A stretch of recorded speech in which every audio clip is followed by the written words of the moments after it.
What's going on, everybody? It's Physical Friday, and today we're going to be talking about something that's pretty important to your performance in virtually every area of your life, and that's dopamine. Zach Fagerberg is here to talk about dopamine and how we can actually use dopamine to influence both our successes, our failures, and just to make sure that we're staying on track by using this super powerful compound that's within our body. So, Zach, tell me about what we have just alluded to before this, just a little bit about the kind of the self-inflicted abuse of dopamine and your own experience with that. Absolutely, Tom. So last week we established that the baseline and the peak, right, are very important points to understand in this dopamine system.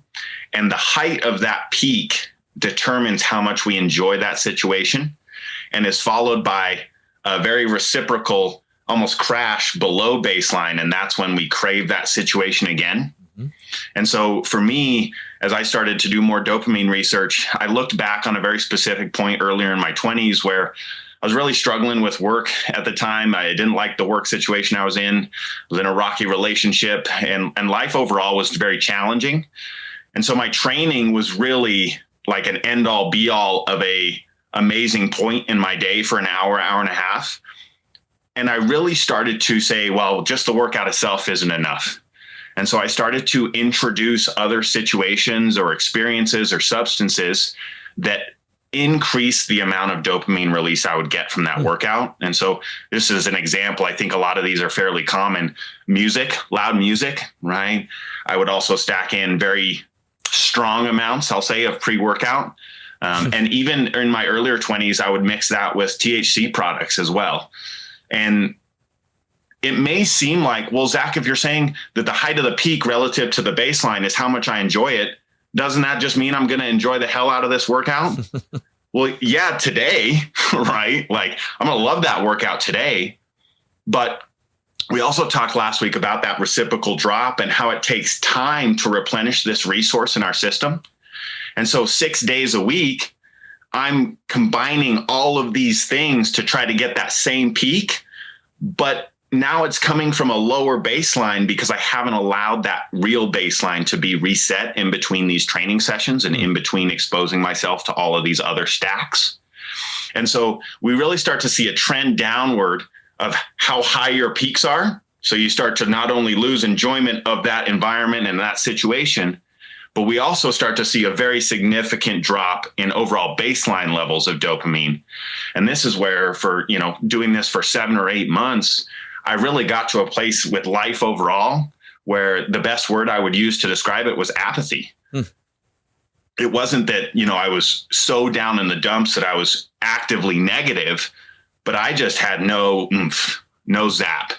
And back at the time, I really attributed it all to the external environments and said, I got to change the external environments and that kind of thing, which to some extent was true. But as I've done the dopamine research this year, that moment really clicked for me that, holy smokes, no wonder I got to such a low spot, right? And did it happen by doing something bad for me? Not at all. It happened by abusing something that I enjoy the crap out of, right? And so now, understanding that if I want to enjoy these workouts long-term, and I want to make sure that they support me in maintaining this baseline level of dopamine that allows me to go pursue everything else in life, being careful about stacking multiple situations or substances into this experience is very important. And so if you find yourself in a situation like that where you feel like, oh, well, maybe, like what he's saying sounds pretty familiar. I'm doing all this pre-workout. I have this whole thing, and it sounds just like most CrossFit gyms. You go there, there's a great sense of community. You hit the pre-workout before you get there. There's loud music playing when you're there. A lot of people describe it as the best hour and a half of their day. But they're kind of apathetic to everything going on around them. They've lost the spark that was once there, and maybe it's not the best hour, or maybe it still is the best hour and a half of the day, but the rest of the day is just not really good. I mean, is that kind of the place where you found yourself? And I would encourage people to maybe think about the fact that if that's where they're at, it's not going to be long until that enjoyment from the workout is also gone. Huh. Right? Because if you're feeling that outside of your workouts, your baseline level of dopamine is already lower than where we started. And so your peaks have also been trending down from the enjoyment of those workouts. And so, yes, if you're at that point, I would encourage you to really understand that you're already headed that direction.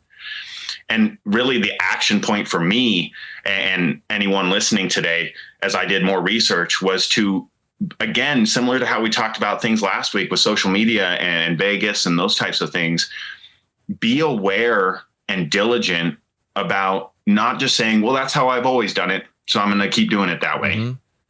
I'm not saying that removing pre-workout was an easy change for me. You know, I'd been using it for years, and there was almost this mental block of, well, it's not even going to be a good workout. What the hell? Right. What's the point? Right. But that's that short-term view, right?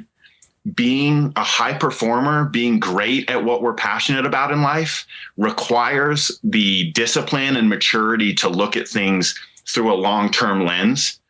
And so even if for 2 weeks, a month, you feel like that performance in your workouts is detracted from by removing one or multiple of these situations, hopefully with the information today, you can talk yourself through the understanding that this is the right move long-term for both my enjoyment of this situation and my performance in this situation and outside of this situation in life. And so if you're finding yourself there, maybe you start to remove a few of these outside influences. Maybe you work out without music. Maybe you maybe it's the group. Maybe sometimes you work out alone without music instead of in this atmosphere that is obviously very, very exciting to a lot of people. You know, I mean, it is like that. So is that what you're suggesting, is like remove the pre-workout, remove the music, remove the group at least some of the time? So this is where it gets really cool from the perspective that your dopamine system is so capable of adaptation. If you're going to keep any of those things, the best recommendation based on research to still maintain quality baseline levels of dopamine and the peaks and enjoyment you get out of that situation is intermittent or randomization of these things. Right. So I don't know that I'm perfectly there yet. You know, things like music, it has to be a group. That's kind of where. So an example here for me is these days I only get music if I'm working out solo, which is maybe 50 to 70% of the time. And then if I'm working out in a group, there's no music unless it's in the external environment. So yes, intermittently, randomly mixing these things in if you're going to keep them. However, I would encourage a short-term maybe removal of them to really help that baseline of dopamine make a good recovery, right? So 14 days, 2 weeks. Yeah. If you can take on the challenge of removing those things for 2 weeks, just watch what happens to the amount of enjoyment you bring to that workout, the amount of focus you bring to that training session, because you know that that's the only way you're going to get that big performance and intensity burst that really allows you to experience the enjoyment from putting out the work. And I think that this ties back to what we were talking about last week. Yes, all those additions to my workout are far and away better than stuff we talked about last week, like social media and Vegas. But realistically, in today's society, how hard is it for me to introduce those things to get that big surge of dopamine? Right. Super easy. It's super easy. And so I continue to show my dopamine system that we don't have to work for this. And so why would I work for it if I could just keep chasing the big surge from these, lifting a pinky to put my earbuds in and dumping the pre-workout in the water, the dopamine system, while it can become wired for that ease and saying, well, shoot, let's just look for the easy stuff. We can actually also rewire our dopamine system to reward us for the effort and the friction. Right. And so we actually start to experience that dopamine reward in our workouts from doing the hard work. from getting to that point in the workout without music, without pre-workout, without anything else, and saying, oh my gosh, this is freaking hard. And we get to say to ourselves, well, because it's hard, that's why there's this reward at the end of it. And so we actually start to experience a dopamine hit or release or peak from that friction, from the challenge, not from saying, well, what's the easiest route to get there? Right. And this is powerful, because even if we're just talking about the workout example, this rewiring in just the workout example actually rewires your dopamine system as a whole to seek the same peaks from friction in your other areas of life. Right. Whereas in my example earlier in my 20s, I had taught my dopamine system ease. Right. And so that was a huge part of what led to, well, why would I seek doing anything hard to try to change the situation in other areas of my life either? Wow. It's really interesting. I mean, I have certainly experienced what you're talking about. And I think that a lot of people that do that seek out these really hard workouts, that's what they're looking for. They're looking for that friction. There are a tremendous amount of other people, and it's funny to hear this because this seems to apply to people that are a long way down their fitness journey, right? Like they're already down the fitness journey. They've already established the habit of going to the gym. They've already established the habit of they know what program they're going to do. They've already seen the results. They're already down the path, and this is, maybe they're abusing certain things because they've gotten bored or whatever, and they're adding on the music and the pre-workout and the everything else that's going on there. Those are people that are way down their journey, where other people, a lot of times what we're talking about, and it's interesting about the dopamine system, because a lot of the advice that I give people about beginning a workout is exactly this, like what you're saying to watch out for. It's like, look, you should really do something that you enjoy. You should really do something that you, if you like riding a bike, if that's enjoyable to you, then maybe that's a place that you start your fitness journey, because you're getting outside, you got fresh air, you're balancing, you're watching out for holes in the sidewalk, you're riding a bike, and you're getting this dopamine.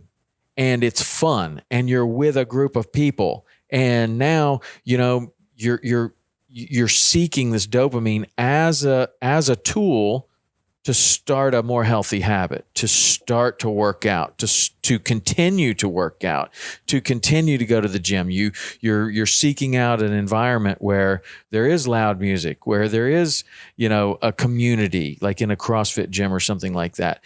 And it's interesting to see how what you're talking about can both be the carrot that gets you to change your behavior from unhealthy towards healthy, or you can seek out that so much that you go overboard on the dopamine. And it's interesting for me to think about how this dopamine affects people that are way down the road or haven't even started the road to fitness in this example. But it could be anything, is what you're saying. It could be golf, it could be fishing, it could be your hobby, whatever your hobby is. If your hobby is pottery, and you're going to get on a potter's wheel, and you like to have a couple of drinks and listen to loud music while you do pottery, eventually that's going to kind of wear off, and you're really liking the dopamine, but you're not getting as much of it as you once were,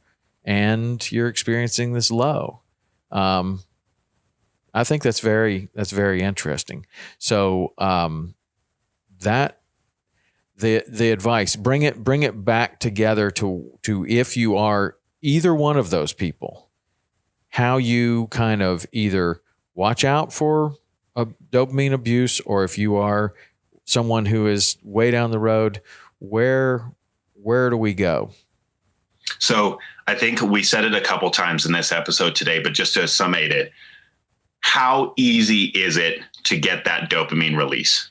Whether you're just a beginner or you're years down the road, does it take minimal effort to get that thing introduced that increases dopamine release drastically? Because if so, that's a problem. If you are in your first month of working out and you're not using any of those things, and you get these big dopamine hits from showing up and finding the friction, that's the building a foundation in those first 30 days that's going to carry you for years to come. Right. So really honing in on how easy is it to get this increase in dopamine release and whether or not there's friction involved. Got it. Love it. All right. That is going to be our Physical Friday for today. And we're going to have you back another next week as well to continue to talk about dopamine. This is very interesting. It's very interesting how you use dopamine to establish healthy habits. And it's also very interesting how dopamine can be used to do exactly the opposite. So I look forward to talking to you again next week. That's Physical Friday for this week. Come back next week. We'll have Zach back to learn more about dopamine.